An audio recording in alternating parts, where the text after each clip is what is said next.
theo na hiên cho sen mi diu an thiên chào xin teo am tiệm mò pan cha nhìn cho tên ho ta bu yin dia cái thiên hiền ti nhang pan có ba con ơi liền liền chỉ si tiêu này mùa lùi hôm ban của nhi anh ta phun bồn chịu con tôi nhi trong ô si ban hiền theo hiền chỉ si theo này có con gan xin kia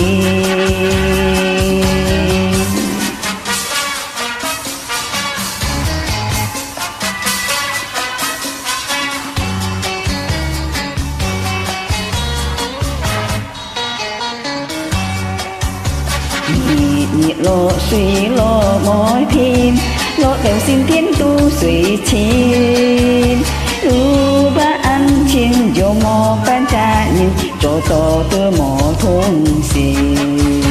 mai tu si cày nhị chi si ăn chín con tổ theo na thôn hiền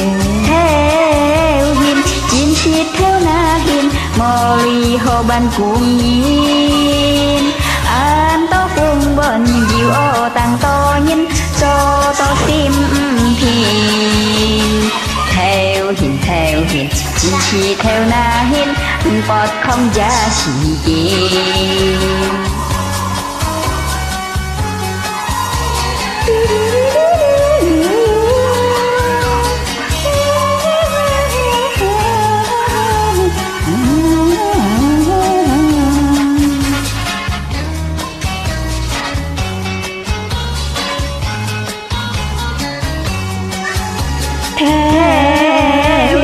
chỉ theo na hiền môi hồng ban của nhìn anh ta phu gom chịu ôm bằng nhau nhìn cho